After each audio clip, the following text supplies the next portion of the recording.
Welcome to wishful ಅಡುಗೆ ಮನೆ. ಇವತ್ತು ನವಿಲುಕೋಸನ್ನ ತೊಗೊಂಡಿದ್ದೀವಿ, ಅಂದರೆ ಗೆಡ್ಡೆಕೋಸು ಅಂತ ಕರಿತೀವಿ. ಇದನ್ನು ಯೂಸ್ ಮಾಡಿ ಒಂದು ಸೂಪರಾಗಿರೋ ರೆಸಿಪಿನ ಮಾಡ್ಬೋದು. ಇದನ್ನು ಯೂಸ್ ಮಾಡಿ ನಾವು ಯಾವಾಗಲೂ ಬಿಸಿಬೇಳೆ ಭಾತ್ನ ಮಾಡ್ತಾ ಇರ್ತೀವಲ್ವ, ಬೇರೆ ಥರನೂ ಮಾಡ್ಬೋದು. ಮಕ್ಕಳಿಗೆ ಸಾಮಾನ್ಯ ಇಷ್ಟ ಆಗಲ್ಲ, ಇದು ಇಷ್ಟ ಆಗೋ ರೀತಿ ಕೂಡ ನಾವು ಅವ್ರಿಗೆ ಮಾಡಿಕೊಡ್ಬೋದು. ಮೊದಲಿಗೆ ಈ ಸಿಪ್ಪೆನ ತಕ್ಕೊಬೇಕು. ನಾವು ಈ ಸಿಪ್ಪೆನ ನೀಟಾಗಿ ಪೀಲ್ ಮಾಡ್ಕೊಂಡಾಗ ತುಂಬ ಚೆನ್ನಾಗಿ ಬರುತ್ತೆ. ನೋಡಿ ಈ ಥರ ನೋಡಿ, ಎರಡನ್ನೂ ನಾವು ಪೀಲ್ ಮಾಡ್ಕೊಂಡು ಬರ್ತೀವಿ. ನೋಡಿ ಈ ಥರ ಪೀಲ್ ಮಾಡ್ಕೊಂಡು ಬಂದಿದ್ದೀನಿ. ಇವಾಗ ನೆಕ್ಸ್ಟ್ ಏನು ಮಾಡೋದಂತ ನೋಡೋಣ ಬನ್ನಿ.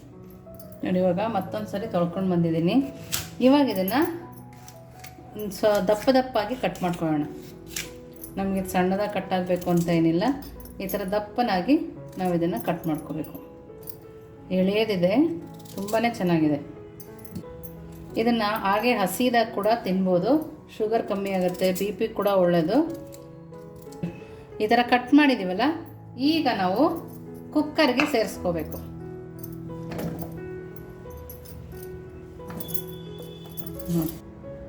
ಈ ಥರ ಕುಕ್ಕರಿಗೆ ಸೇರಿಸ್ಕೊಂಡು ಇದಕ್ಕೆ ಜಾಸ್ತಿ ನೀರು ಹಾಕ್ಬೇಡಿ, ಅದು ಮುಳುಗೋ ಅಷ್ಟು ನೀರು ಹಾಕಿದರೆ ಸಾಕು.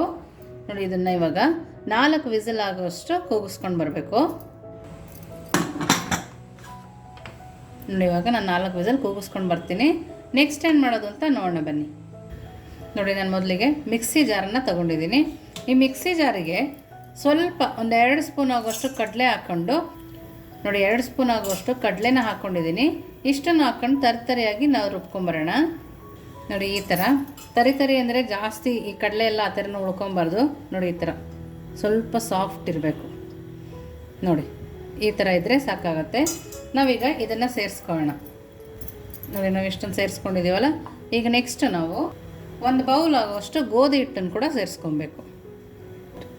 ನೋಡಿ ಇಲ್ಲಿ ಜೀರಿಗೆ ಮತ್ತು ಅಜ್ವಾಯಿನ ಎರಡೂ ತೊಗೊಂಡಿದ್ದೀವಲ್ಲ, ಎರಡನ್ನೂ ಹಾಕಿ ಕೈಯಲ್ಲಿ ಕ್ರಷ್ ಮಾಡಿ ಹಾಕ್ಕೋಬೇಕಾಗತ್ತೆ.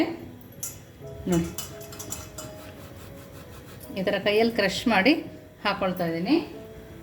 ಹಾಗೆಯೇ ಸ್ವಲ್ಪ ಚಿಲ್ಲಿ ಫ್ಲೇಕ್ಸ್, ಸ್ವಲ್ಪ ಅರಿಶಿನ ಪುಡಿ, ಒಂದು ಅರ್ಧ ಸ್ಪೂನ್ ಆಗೋಷ್ಟು ಧನಿಯಾ ಪುಡಿ.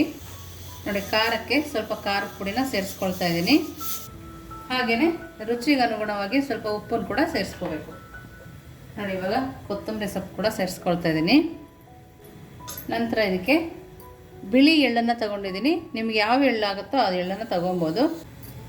ನೋಡಿ ಇಷ್ಟನ್ನು ಹಾಕಿ ನೀಟಾಗಿ ಈ ಥರ ಮಿಕ್ಸ್ ಮಾಡ್ಕೊಬೇಕು. ತುಂಬಾ ಹೆಲ್ದಿ ರೆಸಿಪಿ.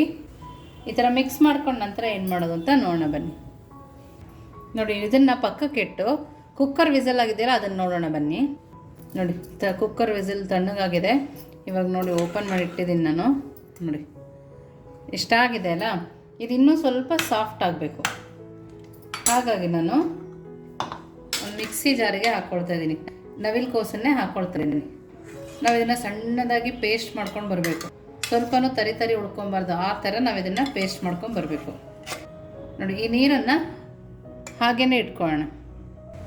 ಇದನ್ನು ಸಣ್ಣದಾಗಿ ಪೇಸ್ಟ್ ಮಾಡ್ಕೊಂಡು ಬರೋಣ.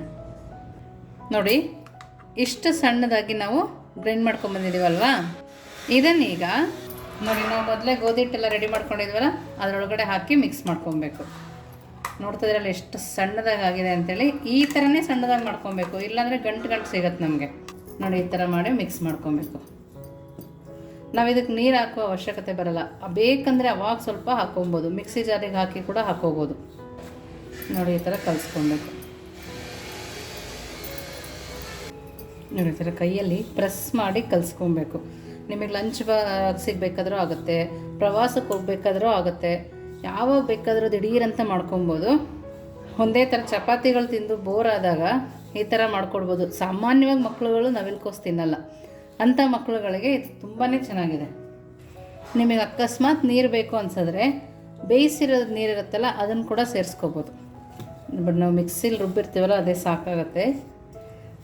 ನೋಡಿ ನಾನು ಅಷ್ಟರಲ್ಲೇ ಕಲಿಸ್ಕೊಂಡಿದ್ದೀನಿ. ಆ ನೀರನ್ನು ಕೂಡ ಹಾಕ್ಕೊಂಡಿಲ್ಲ. ಆ ನೀರನ್ನು ವೇಸ್ಟ್ ಮಾಡೋದಲ್ಲೇ ನೀವು ಯಾವ್ದಾದ್ರು ಸಾಂಬಾರು ಪಲ್ಯಗಳು ಮಾಡ್ತೀರಲ್ಲ, ಅದಕ್ಕೆ ಸೇರಿಸ್ಕೊಬೋದು. ನೋಡಿ ಈ ಥರ ಚೆನ್ನಾಗಿ ಕೈಯಲ್ಲಿ ನಾದ್ಕೊಬೇಕು.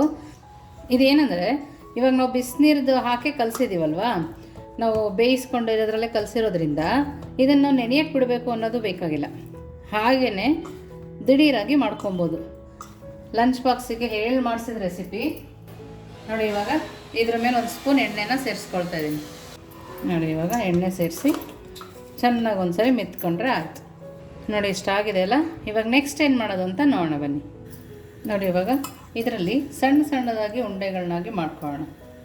ನೋಡಿ ಎಷ್ಟು ಸಾಫ್ಟಾಗಿ ಬಂದಿದೆ. ನೋಡಿ ಈ ಥರ ಸಣ್ಣದಾಗಿ ಉಂಡೆಗಳನ್ನಾಗಿ ಮಾಡಿಕೊಂಡು ನೋಡಿ ಈ ಥರ ನೀಟಾಗಿ ಇದರೊಳಗಡೆ ಹತ್ಕೋಬೇಕು.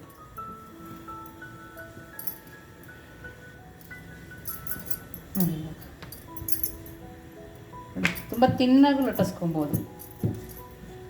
ನೀವು ಇದಕ್ಕೆ ಇನ್ನೂ ಮೆಂತ್ಯ ಸೊಪ್ಪು ಸೇರಿಸ್ಕೊಬೋದು, ಪಾಲಕ್ ಸೊಪ್ಪು ಕೂಡ ಸೇರಿಸ್ಕೊಬೋದು, ಇನ್ನೂ ಹೆಲ್ದಿಯಾಗಿ ಮಾಡ್ಕೊಬೋದು.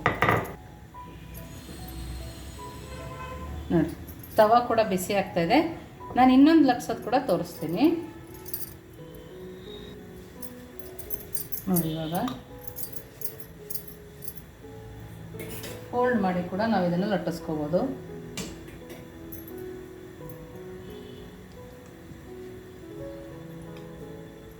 ನೋಡಿ ಸ್ವಲ್ಪ ಹಿಟ್ಟನ್ನು ಹಾಕಿ ನಾವು ಇದನ್ನು ಲಟ್ಟಿಸ್ಬೇಕಾದ್ರೆ ಸೈಡಲ್ಲಿ ಲಟ್ಟಿಸ್ಕೊಬೇಕು. ಆವಾಗ ತುಂಬ ಚೆನ್ನಾಗಿ ಬರುತ್ತೆ. ನೀವು ಇದನ್ನು ಮಾಡ್ತಿದ್ರೆ ಕಮೆಂಟ್ ಮೂಲಕ ತಿಳಿಸೋದನ್ನು ಮರಿಬೇಡಿ. ಇನ್ನೂ ಡಿಫ್ರೆಂಟಾಗಿ ಮಾಡ್ತಾಯಿದ್ರು ಕೂಡ ಕಮೆಂಟ್ ಮೂಲಕ ತಿಳಿಸಿ. ನೋಡಿ ಈ ಥರ ರೆಡಿ ಇದೆ. ನೋಡಿ ಇವಾಗ ತವ ಮೇಲೆ ಹಾಕೊಳ್ಳೋಣ. ನೋಡಿ ನಮ್ಮ ಪ್ಯಾನ್ ಕೂಡ ಬಿಸಿಯಾಗಿದೆ. ನಾವು ಲಟ್ಟಿಸ್ಕೊಳ್ಳೋ ಅಷ್ಟರೊಳಗೆ ನಮ್ಮ ಪ್ಯಾನ್ ಕೂಡ ಬಿಸಿಯಾಗಿರುತ್ತೆ. ನೋಡಿ ಇವಾಗ ಹಾಕ್ಕೊಳ್ತಾ ಇದ್ದೀನಿ. ನೋಡಿ ಈ ಥರ ಸಣ್ಣ ಸಣ್ಣ ಗುಳ್ಳೆಗಳು ಬರೋಕ್ಕೆ ಶುರುವಾದಾಗ ನಾನಿಲ್ಲಿ ಎಣ್ಣೆನ ಹಾಕ್ಕೊಳ್ತಾ ಇದ್ದೀನಿ. ನಿಮಗೆ ತುಪ್ಪ ಬೇಕಿದ್ರೆ ತುಪ್ಪ ಕೂಡ ಹಾಕೋಬೋದು.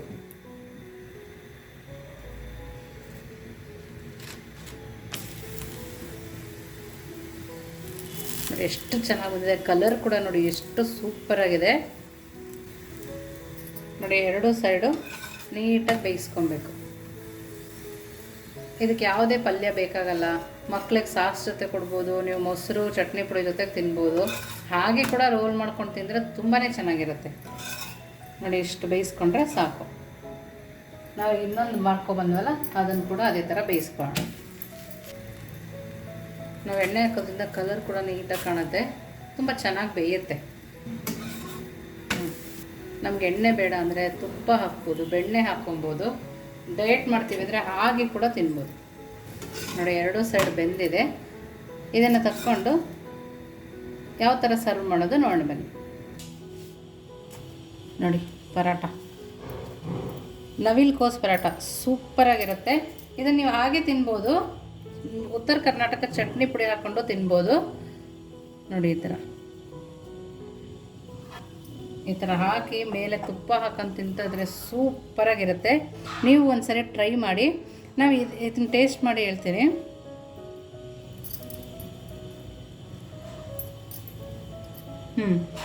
ತುಂಬ ಚೆನ್ನಾಗಿದೆ. ಚಟ್ನಿ ಪುಡಿನೂ ತುಂಬಾ ಚೆನ್ನಾಗಿದೆ. ನೋಡಿ ಇವಾಗ ಲಂಚ್ ಬಾಕ್ಸ್ ಕೂಡ ಯಾವ ಥರ ಪ್ಯಾಕ್ ಮಾಡೋದು ಅಂತ ತೋರಿಸ್ತೀನಿ. ನೋಡಿ ಇವಾಗ ಒಂದು ಬಾಕ್ಸ್ನ ತೊಗೊಂಡಿದ್ದೀವಿ. ಮಕ್ಕಳಿಗೆ ಪುಟಾಣಿಗೆ ಮಾಡಿಕೊಟ್ರೆ ತುಂಬಾ ಖುಷಿಯಾಗುತ್ತಲ್ವ. ಅದೇ ಥರ ನಾನು ಪ್ಯಾಕ್ ಮಾಡ್ತಾಯಿದ್ದೀನಿ. ತುಪ್ಪ ಕೂಡ ಹಾಕೋಬೋದು. ನೋಡಿ ಈ ಥರ ಕೆಚಪ್ ಕೂಡ ಇಟ್ಟು ತುಂಬಾ ಖುಷಿಯಾಗಿ ತಿಂತಾರೆ. ನೀವು ಒಂದ್ಸರಿ ಈ ಥರ ಮಾಡಿ. ಈ ರೆಸಿಪಿ ಹೇಗಿತ್ತು ಅಂತ ಕಮೆಂಟ್ ಮೂಲಕ ತಿಳಿಸೋದನ್ನು ಮರಿಬೇಡಿ. ನೀವಿನ್ನೂ ನಮ್ಮ ಚಾನಲ್ಗೆ ಸಬ್ಸ್ಕ್ರೈಬ್ ಆಗಿಲ್ಲ ಅಂದರೆ ಸಬ್ಸ್ಕ್ರೈಬ್ ಆಗಿ, ಲೈಕ್ ಮಾಡಿ, ಶೇರ್ ಮಾಡಿ. ವಿಶ್ ಫುಲ್ ಅಡುಗೆ ಮನೆಗೆ ಥ್ಯಾಂಕ್ ಯು.